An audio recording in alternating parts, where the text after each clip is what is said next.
निर्दूतिकलिरात्मने सालोकानां त्रिलोकानां यद्विद्या दर्पणायते। पंच परमेश्वरी भगवान की 1008 कुंथुनाथ भगवान की परम पूज्य आचार्य श्री नेमिचंद सिद्धांत चक्रवर्ती देव की परम पूज्य आचार्य श्री आदि सागर महाराज की आचार्य श्री महावीर कीर्ति महाराज की आचार्य श्री विमल सागर महाराज की आचार्य श्री तपस्वी सम्राट सन्मति सागर महाराज की आचार्य गुरुवर सुंदर सागर महाराज की अहिंसामय विश्व धर्म की जिनवाणी माता की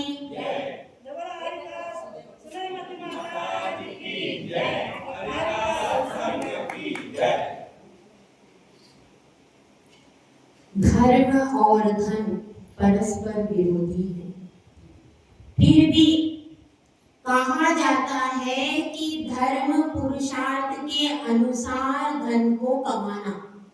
किसके अनुसार? धर्म पुरुषार्थ सबसे ऊपर रखा है और उसके बाद में अर्थ पुरुषार्थ रखा है।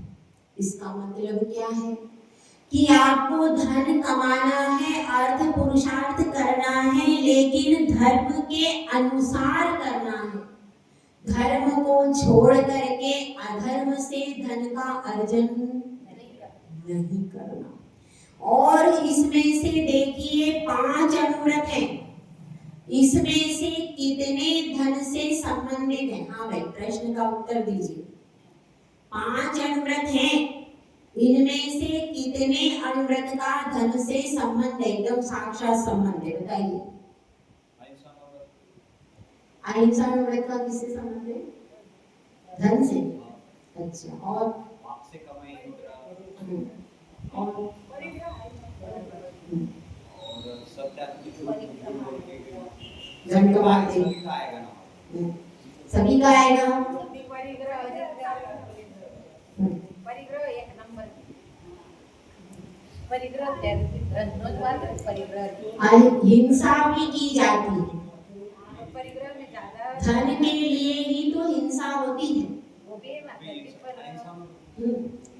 धन अगर व्यक्ति हिंसा के व्यापार करता है तो कोई ऐसा कत्ल खाना खोलता है या कोई गलत व्यवसाय करता है तो उसमें मुख्य उद्देश्य उसका क्या होता है? इससे अगर मैं धर्म के अनुसार धनार्जन करूंगा तो मुझे कम समय में इतना सारा धन नहीं मिलेगा। हिंसा के द्वारा धन कमाना क्या जल्दी हो जाता? अब कोई शराब की फैक्ट्री खोल ले तो किस लिए खोलता है कि अगर मैं धर्म के अनुसार कपड़े का या कोई शांति का दूसरा व्यापार करूंगा तो उसमें मेहनत ज्यादा लगेगी और आमदनी कम होगी। इसके बनिस्बत यदि मैं 2 नंबर का कोई व्यापार करूं, हिंसा वाला कोई व्यापार करूं, व्यक्ति करता क्यों है कि इसमें ज्यादा आमदनी हो जाएगी। उस आमदनी के लिए ही वो क्या करता है? अहिंसा को छोड़ करके हिंसा को चुनता है, क्योंकि ऑप्शन तो 2 ही खुले उसके आगे। कौन कौन से? एक हिंसा वाला व्यापार है और एक अहिंसा वाला। तो वह सोचता है यदि मैं दोनों प्रकार के प्रोडक्ट अपनी दुकान पे रखूंगा, हिंसा वाला प्रोडक्ट भी रखूंगा और दूसरा भी रखूंगा, तो ग्राहक दोनों तरह के आते हैं। एक होटल में लिखा रहता है कौन कौन सी चीजें? वेज और क्यों? क्योंकि भाई दोनों प्रकार के ग्राहक हैं, तो कोई ऐसा शाकाहारी होटल, शुद्ध शाकाहारी भोजन यहाँ मिलता है, पहले ऐसे लिखे रहते थे होटल में। अब हम लोग बिहार करके जाते हैं, सब जगह लिखा रहता है दोनों चीज। अब हम एक भी होटल ऐसा नहीं देखे हैं कि जिस पर लिखा हो यहाँ पर शुद्ध शाकाहारी भोजन मिलता है, जबकि पहले होता ऐसा था कि बहुत सारे जो ढाबे होते थे वहां पर लिखा था यहाँ पर केवल शुद्ध शाकाहारी भोजन की व्यवस्था, ऐसे लिखा रहता था पहले। लेकिन अब क्या हो गया? हर होटल के आगे दोनों चीजें, और साथ में क्या लिखा है? शराब भी यहाँ पर उपलब्ध है। बताओ, तो ये ऐसा क्यों किया? क्योंकि अगर हम दोनों प्रकार के ग्राहक की व्यवस्था करेंगे तो क्या होगा, अर्निंग ज्यादा होगी। यदि केवल शाकाहारी का करेंगे तो शाकाहारी ग्राहक तो आएंगे तो दूसरे वाले नहीं। तो इस तरह से जो हिंसा के कारण भी व्यक्ति ज्यादा धन अर्जन करने के लिए क्या करता है, हिंसा को चुन लेता है। और क्या चीज है, दूसरा क्या हो गया, दूसरा कौन सा व्रत है, झूठ। तो झूठ भी क्यों बोलता है कि धन का अर्जन ज्यादा हो जाए। यदि मैं सच्चाई बोलूंगा, यदि मैं इसकी सही कीमत बता दूंगा तो व्यक्ति तो अपनी वस्तु कम क्या होगा, कम कीमत में बेचनी पड़ेगी, इसीलिए झूठ भी बोलता है। और तीसरा कौन सा है, चोरी। अब चोरी की कहानी आगे चलेगी, अभी तक दो की कहानी तो आपने सुनी, अब तीसरी कहानी शुरू हो रही है कि जब कोई व्यक्ति चोरी कर लेता है तो चोरी करने के बाद जिसके यहाँ चोरी हुई है उसको कितना दुख होता है, कितना दुख होता है उसका दुख। और अकेले उसको दुख नहीं होता, उसका जो भी उसके परिवार में जो भी पत्नी है, माता पिता है, बच्चे, सबको ही कष्ट होता है। अब हो सकता है उसका पूरा धन चला गया, बच्चों की स्कूल की फीस भरनी है, उसको पत्नी की कोई परेशानी हो सकती, उसकी क्या परिस्थिति है वो क्या पता।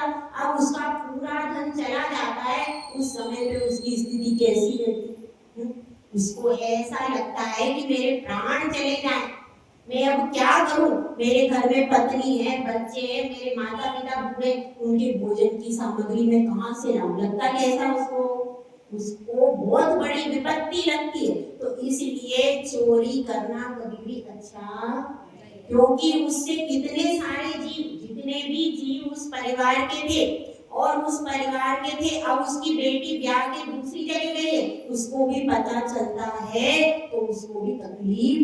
मतलब एक घर में चोरी हुई, कितने सारे उनके जितने भी संबंधी, रिश्तेदार, नातेदार और यहाँ तक कि समाज का भी कोई व्यक्ति है, अगर जैन समाज का भी व्यक्ति या किसी भी समाज का है, उसको भी पता चलता है भाई किसके यहाँ चोरी हुई, तो जिसके हृदय में करुणा है उसको दुख होता है कि नहीं होता है कि भाई ऐसा काम होना नहीं चाहिए। तो इस तरह से कितने सारे प्राणियों का मन दुखा, और उसका तो जीविका का हो सकता है, उसके पास कोई दूसरा साधन नहीं हो, गरीब व्यक्ति हो, तो वह तो कई बार अपने प्राणों को भी छोड़ देता है, ऐसी घटनाएं। इसलिए चोरी क्या है, पाप कहा, तो पाप कहा कि उसके करने से न जाने कितने सारे जीवों को मन वचन काया से अपार कष्ट, कितनी मेहनत करके लोग एक एक पैसा जमा करके अपना धन संपत्ति करते, अपना धन संपत्ति करते, अपना रोजगार चलाते, और यदि उनका एक साथ सारा पैसा, सारे गहने आदि चले जाए, उसको कितना बड़ा ठेस लगता है। तो इसलिए यह चोरी क्या है, यह भी पाप कहा गया। अब यहाँ पर चोरी किसे कहते हैं, चोरी का क्या लक्षण है और अचौर्यान्वित का क्या लक्षण। चोरी तो आप जानते हो, अब यहाँ पर चोरी का लक्षण भी बताया। आचार्य कैसे है, बहुत ज्यादा इंटेलिजेंट पर्सन, तो वो यहाँ पर चोरी का लक्षण भी बता रहे और अचौर्यान्वित को भी समझा। दो में क्या है, दोनों काम एक साथ कर रहे, और बहुत अच्छी परिभाषा लगती है मुझे, ये बहुत पसंद है और बहुत अच्छी परिभाषा इसमें लगती है, इसमें सब कुछ आ गया, कुछ भी छूटा नहीं। अपन पढ़ते हैं गाथा नंबर 57। निहितम वा पतितम वा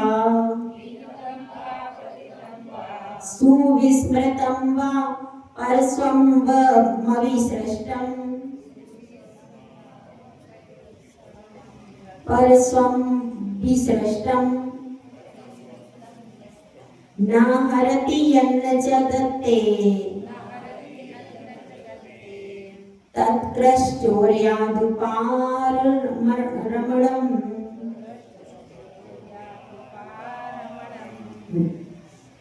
अब इसमें बताया गया है अचौर्यम व्रत का लक्षण क्या है? निहितम वा। निहितम का अर्थ क्या है? रखी हुई, किसी की वस्तु कहीं पर रखी हुई, ये क्या कहलाती है? निहितम वा। मतलब किसी की वस्तु कहीं पर रखी हुई, आपने देख ली, अब आपका मन हो गया कि भाई इसको तो पता नहीं याद है कि नहीं याद है, अपन ले लेते हैं, तो ये क्या हो गया? यह चोरी हो गई। ठीक है। दूसरी चीज क्या है? पतितम वा, किसी की वस्तु गिर गई। पतितम मतलब गिरी हुई, गिर गई। जैसे रास्ते से चल रहे थे, अचानक क्या हुआ? कान का, ऐसा अधिकतर होता है, कान का गिर जाता है, किसी की नाक में से छोटी छोटी चीजें गिर सकती है, बड़ी बड़ी तो कैसे गिरेंगी? तो छोटी छोटी कोई चीज है, कान का टॉप से गिर गए, बाला गिर गए, अब उसको ध्यान नहीं रहा और वह चली गई आगे। अब आपको वह पड़ा हुआ मिला, तो क्या हो गया? अब किसी के मन में आया कि क्या पता चलता है, मैं ये बाला गिरा देता हूँ अभी जाके सुनार के पास में। तो क्या हो गया? ये क्या है? चोरी है। दूसरे का बाला था, आपने लिया और उस आपने गला दिया, हालांकि पता नहीं चल पाया, आपने तुरंत जाके सुनार में भाई मुझको जल्दी चाहिए और गलवा दिया और पता नहीं चला, मगर चोरी तो है कि नहीं? चोरी तो है। ठीक है। मतलब गिरी हुई वस्तु उठाना भी चोरी। और सुविस्मृतम वा, सुविस्मृतम का अर्थ क्या है? अच्छी तरह भूली हुई। किसी ने कोई वस्तु रखी थी, ऐसा परिवार में ज्यादातर होता है। कोई आपकी दादी थी, नानी थी, और वह कोई वस्तु रख करके घर में कहीं पेटी में भूल गई, आपने 2-4 बार पूछ भी लिया, भाई वो कहाँ रखी है वस्तु, कहाँ रखी है दादी जी बताओ? अब मेरे को याद नहीं है। अरे बताओ तो, याद तो होगा, वो तुमने वो जेवर कहाँ रखा?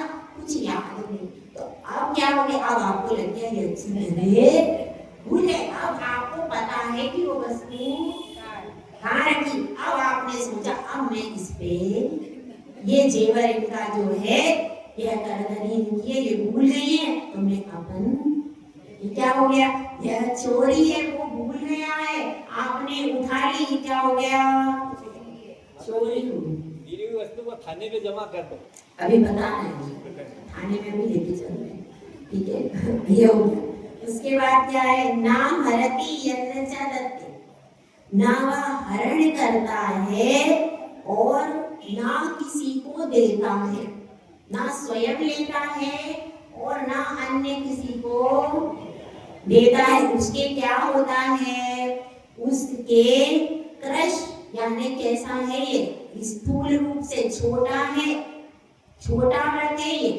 उनके क्या होता है? क्रश चोर्या दुपारण, मतलब आचौर्यम व्रत, चोरी से विरमण होता है, चोरी का त्याग होता है। कौन सी? स्थूल चोरी का, उसका स्थूल चोरी के त्याग का व्रत होता है। अब इसको अपन समझते हैं। निहितम मतलब रखी हुई वस्तु, कहीं पर कोई वस्तु रखी हुई है।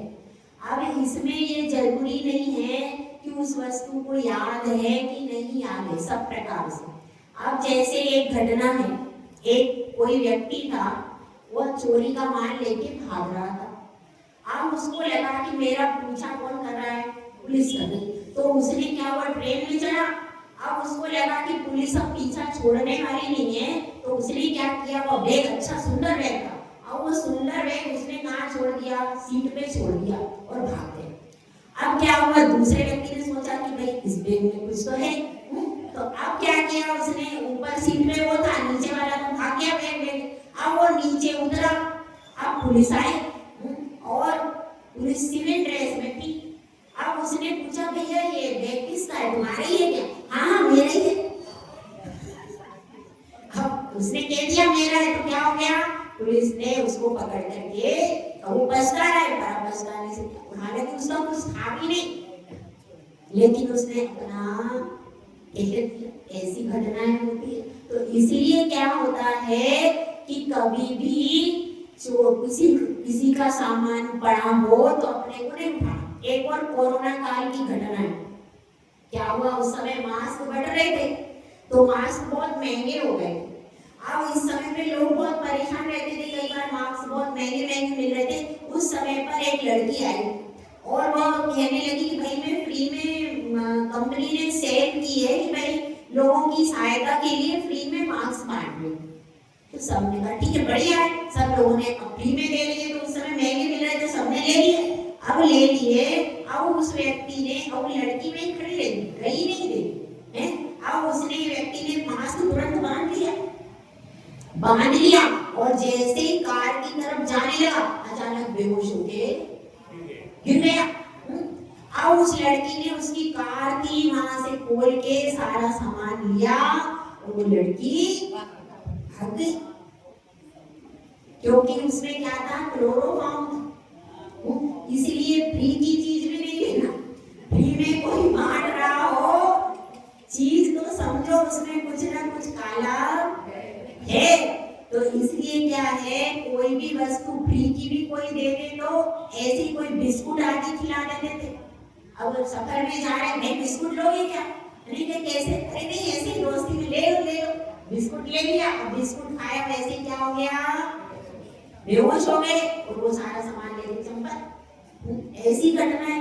तो इसलिए क्या है, कोई फ्री में भी चीज दे तो अपने को नहीं लेना, उसमें ज्यादा फायदा है। तो निहितम, अब गिरी हुई वस्तु का कैसे होता है? अब आगे आगे कौन जा रहा है भाई, इसको भेजे। चलो, उज्ज्वला जी जा रही थी आगे और पीछे पीछे जा रहे थे, कौन जा रहा था? प्रतिभा। आप जिसको कहोगे उसको भेज देना, मैं कोई प्रॉब्लम नहीं। उज्ज्वला जी आगे आगे जा रही थी और प्रतिभा जी पीछे पीछे जा रही। अचानक क्या हुआ, इनको लगा कि अरे ये चेन तो गिर गई, और इनको पक्का पता है कि चेन किसकी है, उज्ज्वला, क्योंकि रोज देखती है, गले में पहने हुए रोज ध्यान है। और आज क्या होगा, कुछ कांटा वाटा उसका ढीला लग गया होगा तो आज गिरी। अब उनको पता, अब क्या करना चाहिए? देखो वो गिर गई है रास्ते में से, हाँ क्या करोगे प्रतिभा जी, पहले आप बताओ। हाँ क्या करना है? दे दो। उठाओगी गिरी हुई चीज, उठाओगी कि नहीं? गिरी हुई चीज है, मालूम है उनकी है, गिरी हुई चीज, इसमें एक चुटकुला है छोटा सा, सुना दे। देखो क्या हुआ, अब एक दो तीन, आपको सबको मालूम है वो चुटकुला है ना। तो तीन लोग गाड़ी में जा रहे थे, माँ, बेटा और मतलब पति पत्नी और बच्चा, तीनों जा रहे थे। आपने सबने सुनी होगी वो, सुनिए कि नहीं? सुना चुटकुला, ठीक। चलो, तो अब क्या हुआ, तीनों जा रहे थे, अचानक क्या हुआ, बच्चे को लगा कि नीचे बिस्कुट गिर गया। तो अब वो उठाने के लिए बड़ा, मतलब नहीं, क्या हो गया, नीचे गिरी हुई चीज नहीं उठाते बेटा। अच्छा ठीक है। अब बच्चा स्कूटर में वापस बैठ गया। अब क्या हुआ, थोड़ी देर के बाद मम्मी थोड़ी मोटी थी और उन्होंने एकदम किक मारा और वो नीचे को गिर गई। अब क्या हुआ, अब पिताजी उठाने लगे, पापा उठाने, पापा नहीं, पापा नहीं, क्या हुआ बेटा? अरे माँ, नीचे गिरी हुई चीज नहीं उठाती।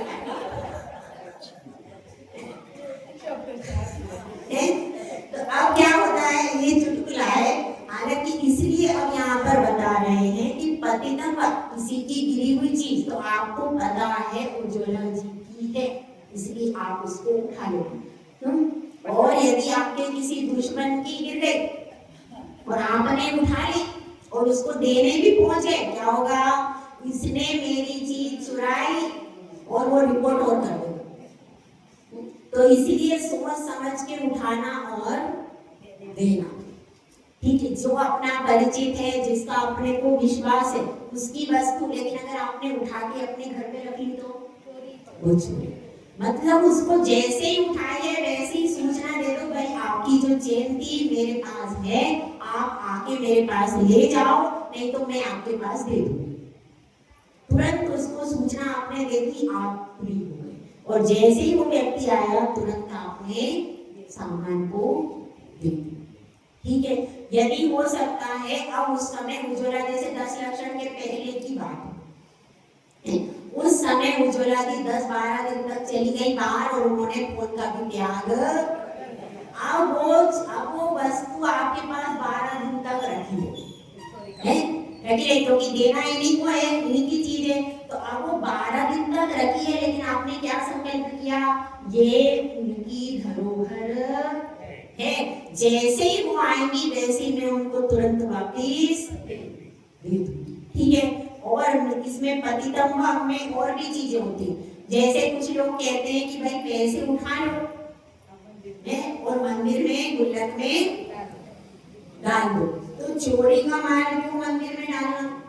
क्या तुम्हारा मंदिर का काम काज चोरी से चलेगा क्या? चोरी के माल से जब मंदिर नहीं बन सकता है क्या भैया? चोरी के माल से मंदिर, चोरी के माल से मंदिर नहीं बन सकता, वो अशुद्ध वस्तु है। कोई गलत व्यापार करता हो तो उसके धन से भी मंदिर नहीं बन सकता। अब वो पैसा किसका है, कैसा है, अच्छा है, बुरा है, मांसाहारी का पैसा है, क्या पता आपको इसने कैसे कमाया, कैसे आप उसको मंदिर में डाल सकते हो क्या? आपका पैसा तो आपको पता है मैंने कैसे कमाया, वो पैसा जो पड़ा हुआ है उसको क्या पता आपको कैसा है, किसका है? मांसाहारी का पैसा क्या मंदिर की गुल्लक में डल सकता है? जब मंदिर की गुल्लक का शोधन करते, मंदिर यदि बन रहा हो और में उसमें कोई मांसाहारी दान भी देने आ जाए तो अपन पैसा नहीं लेते। जब इतना अपन विवेक रखते हैं तो वह पैसा दान के रूप में गुल्लक में नहीं जा सकता। और क्या है, भिखारी के लिए दे सकते क्या? नहीं। भिखारी के लिए भी आपने दिया तो उसका कोई अर्थ नहीं है, वो कोई दान कहलाएगा ही नहीं। क्यों नहीं कहलाएगा? क्योंकि वो आपका था ही नहीं। जो आपका पैसा यदि आपको देना है तो उसकी सहायता दूसरे तरीके से करो, फल आदि दे करके, भोजन दे करके, कपड़े दे करके, अपने द्रव्य से दो। लेकिन उठा करके आप दोगे तो क्या होगा? वो दान नहीं है। ठीक है, तो इस तरह से समझना है। गिरी हुई वस्तु को भी अगर आपको मालूम है कि वो हमारा परिचित है और हमारा विश्वास करता है, अगर मैं उसको वस्तु दूंगा तो वह विश्वास करेगा, हाँ ये हमारे परिचित है, विश्वसनीय व्यक्ति है, तो आप उसकी वस्तु उठा सकते। और अगर आपका अविश्वसनीय व्यक्ति है तो उसकी वस्तु उठाना ही नहीं, वहीं पड़ी। ठीक है, उसके बाद सुविस्मृतम भी आप समझ गए, अच्छी तरह से भूली हुई वस्तु, किसी को याद ही नहीं है वो वस्तु। उसके बाद क्या है? न हरति परसम विसृष्टम। परसम विसृष्टम मतलब क्या है? उसने दिया नहीं है। इसमें क्या लिखा हुआ है? परसम विसृष्टम का अर्थ यह है कि दिया हुआ नहीं है, किसी ने दिया नहीं। जब तक कोई उस वस्तु को देता नहीं तब तक वो वस्तु आपकी नहीं हो सकती। अपने हाथ से देना चाहिए, अपने हाथ से जब देंगे तब जाकर के वह वस्तु आपकी होगी। ठीक है, तो यह क्या है? यह अचोर्यानुव्रत के बारे में बताया है। अब आप लोग पालन कितना करते हो? देखो, दूसरों के घर में तो कोई नहीं करता है क्या? दूसरों के घर में तो कोई भी नहीं करता, लेकिन अपने घर में तो करता ही है। आपको मालूम है अपने घर में कैसे करते? धन रखा हुआ है, धन रखा हुआ है और कभी पतिदेव बाहर गए हैं, क्या होता है? निकाल। वही तो घर में तो होता ही है। घर में ऐसा नहीं होता कि पैसा है और पतिदेव बाहर गए या बेटा बाहर गया या बेटी अगर कमाती वो बाहर गई और धन रखा हुआ है, आप घर में काम कर रहे हो, गैस की टंकी आ गई या कोई बिल तुरंत भरना है आज डेट लास्ट पे, अब वो बेटी बाहर गई है, वो डेट लास्ट है, आपको अचानक ध्यान आया कि भाई आज तो डेट लास्ट है, भरना पड़ेगा, और क्या करोगे, आप लेकर के जाओगे पैसा निकालो। आप नहीं करते अपना ही घर है, लेकिन घर में आपके सदस्य भी आपके नहीं है वो, इसलिए इसका उपाय बता रही हूँ। देखो मैं इसका उपाय आपको बता रही हूँ। इसका उपाय यह है, जैसे ही आप अचोरिया व्रत का धब्बो धारण करो, सबसे पहले अपने परिवार के पूरे सदस्यों को बिठाओ और उनको कहो, भाई देखो मैंने अचोरिया व्रत धारण कर लिया, मैं वैसे आप लोगों की कोई भी चीज नहीं लूंगी, सामान्य परिस्थिति में आपसे पूछ के ही लूंगी और आपको पालन भी करना है, ऐसा नहीं कि कर लो। सामान्य परिस्थिति में मैं आपसे पूछ करके ही कोई चीज लूंगी, लेकिन विशेष परिस्थिति में यदि मैं आपकी कोई वस्तु ले लूं तो आप लोग मुझे पहले ही अनुमति प्रदान करो। समझ में आई बात? आप लोग मुझे उसकी अनुमति दे दो कि मैं आपकी कोई भी वस्तु परिस्थितिवश ले सकूं, ऐसा आप उन लोगों को निवेदन पहले करो। पहले समझ में आया? जब शादी होती है तभी आपका गिने हो जाता है। नहीं, यहाँ आपने सेपरेट अचोरिया व्रत लिया, उनने नहीं लिया है। व्रत किसका है? नहीं, अपना पहले से हिसाब किताब रखना चाहिए। अचोरिया व्रत में आप पहले बोल दो उनको कि मैं मुझे आप लोग, यदि कोई अनुमति नहीं दे, हमारे हाथ में लगाना, हमारे ऐसे भी लोग होते हैं, हाथ नहीं लगाना हमारे। जो कोई ऐसा कह दे आपके परिवार में कि मेरे सामान को हाथ लगाना, उसका आप लगा नहीं सकते। परिवार में 4 व्यक्तियों ने तो परमिशन दे दी, ठीक है आप कर लेना, चौथे ने क्या कहा, हाथ मत लगाना, उसको नहीं लगाना।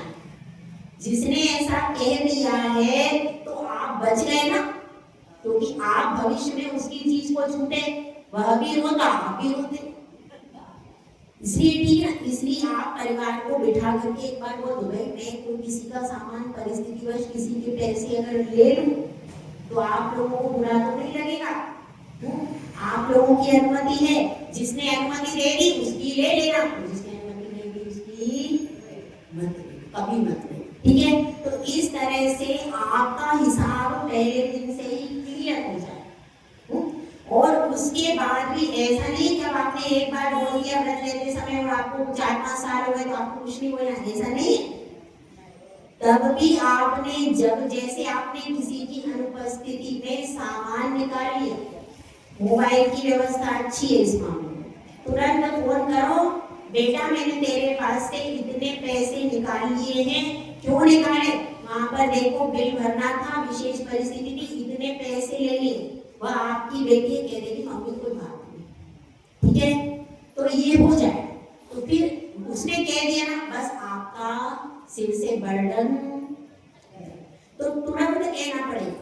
और अगर तुरंत नहीं कह सकते, कहीं बाहर गए हैं, फोन अलाउ नहीं है, तो जब आपको अवेलेबल हो, सुबह शाम, सुबह अवेलेबल नहीं है तो शाम को कह दो, शाम को घर पे आ रहा है तो कह दो, जब वह आए तब कह दो तुरंत। और कह करके और आपको याद नहीं रहता है तो अपनी डायरी में लिखो, ताकि आप अच्छे से अपने अचोरिया व्रत का पालन कर सको। इसलिए आपका हिसाब किताब क्लियर रहना चाहिए। ये आपका व्रत है, ये आपका नियम है, यहाँ का हिसाब किताब ऊपर तक जाएगा, जाएगा कि नहीं? जब आपके पास अपना हिसाब किताब लिखा हुआ रहेगा तभी तो आपके पास पुण्य की गठरी इकट्ठी होगी। और जो जितना हिसाब किताब जिसका साफ रहेगा वो उतना ही ऊपर। तो व्रत कोई भी छोटा हो या बड़ा हो, उसको कितनी ईमानदारी के साथ पालन करता है वह आगे जाता है। पालन ईमानदारी का, मूल्य किसका है? ईमानदारी का। व्रत कोई छोटा हो या बड़ा हो ये इंपॉर्टेंस नहीं है, उसने कितनी ईमानदारी से, कितनी सच्चाई के साथ व्रत पालन किया, उसी को सिंहासन पर बिठाया। ईमानदारी का महत्व, ठीक है। तो अब यहाँ पर बात चल रही है, चोरी बहुत बड़ा पाप है, तो तो अब इसमें एक तापस प्रसिद्ध हुआ। कौन प्रसिद्ध हुआ है? तापस। एक तापस प्रसिद्ध हुआ, उसकी बहुत बड़ी कहानी है, हम थोड़ा सा शॉर्ट में आपको बता दें। कौशाम्बी नगरी थी। कौशाम्बी नगरी में वह क्या था, राजा रहता था और रानी रहती थी। उन दोनों राजा रानी बहुत परेशान थे। क्यों? क्योंकि रोज चोरियां होती। अब वह बड़ा परेशान हुए राजा, तो उन्होंने कोतवाल को कहा, अगर तुम एक हफ्ते के अंदर चोर पकड़ के नहीं लाए तो तुम्हें तुरंत मृत्युदंड। अब वह बड़ा परेशान। 6 दिन तक उसने रात दिन एक करके ढूंढने की कोशिश की, पूरे नगर में सब दूर ढूंढा, लेकिन उसको कोई चोर। अब वह आज 6ठे दिन की रात्रि थी और रात्रि में वह अपने घर के बाहर सिर पर हाथ रख के बैठा, बड़ा रो रहा था कि अब ये रात्रि यदि व्यतीत हो गई तो अब 7वें दिन राजा मुझे तुरंत मृत्युदंड दे देगा। बड़ा दुखी था। उस समय पर एक व्यक्ति उसके पास आता है और कहता है कि मुझे थोड़ा सा भोजन दे दो। तो वह कहता है, अरे मेरे सर पर मृत्यु नाच रही और आप भोजन की बात करते हो। तो वह कहता है कि भाई क्या बात हो गई? वो कहता है कि कल मुझे मृत्युदंड दिया जाएगा। क्यों? तो मैंने चोर को नहीं पकड़ पाया, रात दिन चोरियां हो रही है पूरे नगर में, सारे धनाढ्य सेठ कंगाल हो गए, तो राजा ने मुझे कहा है और मैं अब कल मेरा अंतिम दिन है। तो अब वह कहता है, भाई ऐसा कैसे है, मैं तुम्हें एक कहानी सुनाता हूँ। तो उसने कहा, सुना। अब वह कहता है, मेरी पत्नी जो है वह अपने आप को कैसा बताती थी, बहुत पवित्रता पतिव्रता बताती थी। और कहती थी मैं कभी किसी अपने बच्चे को भी स्पर्श करती थी तो कहती थी कपड़े में बांधकर स्पर्श करती थी, इतना वह पालन करती थी, लेकिन रात्रि में वह दुराचरण करती थी। तो जो ज्यादा ढिढोरा पीटता हो कि मैं सच्चा हूँ, मैं अच्छा हूँ, उसका विश्वास नहीं करना। और मैं तुम्हें एक और कहानी सुनाता हूँ, मेरी घटना है। फिर ये सब देख करके मेरा मन संसार से विरक्त हो गया और मैं घर बार छोड़ करके निकल गया। जब मैं निकला तो अपने साथ में एक लाठी ले ली, लाठी में थोड़ा सोना आदि रख लिया कि भाई रास्ते में काम आएगा। अब मेरे पीछे एक बालक लग गया। बालक ने क्या किया, बालक ने कहा कि मैं एक दिन कुम्हार के घर हम दोनों ने भोजन किया। अब बालक ने कहा मैं जाता हूँ, मेरे सर पे कुम्हार के कुछ तृण लग गए तो मैं वापिस दे करके आता हूँ। अब हम 3 कोस दूर कुम्हार के यहाँ गया और तृण वापस करके आया तो तब तक बहुत देर हो गई। तो अब बहुत देर हो गई, रात्रि हो गई। अब भूखा प्यासा था, मैंने तो भोजन कर लिया था। तो अब मैंने कहा अब तो भोजन तुम्हें कहाँ मिलेगा, तुम भोजन कराओ। तो वह कहने लगा रात्रि हो गई, कुत्ते बहुत भौंक रहे, तो मुझे लाठी दे दो। और मैंने उसका विश्वास किया कि ये तो बहुत ईमानदार है, अपने सड़े तृण की जब कुम्हार के घर वापिस करके गया है तो बहुत अच्छा होगा। तो मैंने लाठी दे दी, वह लाठी भी ले गया और आज तक वापस लौट करके।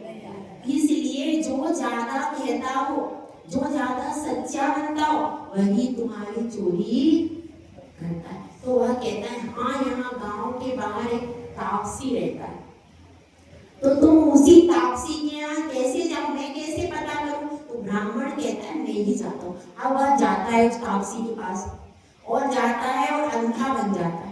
कहता है मैं तो बहुत बूढ़ा हूँ और मैं अंधा हूँ, मुझे कुछ आता नहीं है, अब मेरे पैरों में शक्ति नहीं है, मुझे यहीं पर रहने दो। तो वो लोग उसकी आंखों में लकड़ी डालते हैं, देखते हैं, लोग ऐसा बन जाता है कि उनको लगता है ये तो अंधा है, तो अब उसको कोने में पढ़ा रहने देते। अब वो क्या करते हैं वे लोग सब कि दिन भर तो क्या करते, दिन भर तो बहुत राम राम करते और रात्रि में जाकर के सब क्या करते, पूरे नगर में जाकर के चोरी करते हैं। अब ये सब देख लेता और देख करके फिर वो पूरी बात कोतवाल को और वो ये भी बता देता है कि चोरी का धन कहाँ है। अब सारे कोतवाल वहां अंदर घुस जाता है वृक्ष की कोठर में और सारा धन लेकर के आ जाता है। तो इस प्रकार से वह तापस था जो बाहर से तो बहुत अच्छा बनता था, लेकिन अंदर से चोरी, तो चोरी करने में प्रसिद्ध हुआ है कौशाम्बी नगरी का तापस। ठीक है, यह चोरी की कहानी। अब एक कहानी और आप सबने सुनी हुई है, इसलिए संक्षेप में सुनाऊंगी। वारिशेन कुमार की कथा सबने सुनी हुई। तो वारिशेन कुमार आचौर्यानुव्रत में प्रसिद्ध हुए। वारिशेन कुमार बचपन से ही वैरागी थे, उनकी विवाह करने की भी इच्छा नहीं थी, लेकिन उनका 32 कन्याओं के साथ में विवाह करा दिया। और फिर भी वे चतुर्दशी की रात में शमशान में जाकर ध्यान कर रहे थे। उस समय वहां की जो नगर वधू थी मगध सुंदरी, उसके पास में विद्युत चोर जाता है और मगध सुंदरी कहती है श्री कीर्ति सेठानी के गले का हार लाके। वह श्री कीर्ति सेठानी के गले का हार निकाल तो लेता है, लेकिन वापिस सैनिक पकड़ते हैं तो उसके डर से शमशान में वारिशेन के आगे डाल देता है। अब सैनिक पकड़ करके ले जाते हैं। अब सैनिक को अब कौन पूछता है? सैनिक पूछता है कौन है चोर? तो जिसके पास वस्तु बरामद हुई वही चोर है। अब क्या करते हैं? उसको सूली की सजा दे देते हैं। इधर वारिशेन कुमार सोचता है मैं तो पहले ही दीक्षा लेना चाहता था, अब मैं संसार में फंस गया, लेकिन अब तो मेरे लिए मृत्युदंड मुकर्रर हो गया, इसलिए यदि इस सूली से बच जाऊंगा तो मैं करपात्र में ही आहार करूंगा। मेरा नियम ले लेता है। अब नियम ले लेता है और फिर क्या होता है? सूली सिंहासन बन जाती है। अब कहते राजा श्री मुझसे क्षमा हुई पुत्र, तुम निर्दोष हो, मगर मैं क्या करूं, मुझे वस्तु बरामद होने के कारण ऐसा करना पड़ा। वो कहता है पिताश्री यह तो मेरे कर्म का दोष है, किया गया जो कर्म पूर्व में स्वयं जीव द्वारा, उसका ही फल मिले शुभाशुभ अन्य नहीं चारा। औरों के कारण यदि प्राणी सुख दुख को पाता, तो निज कर्म अवश्य स्वयं ही निष्फल हो जाता।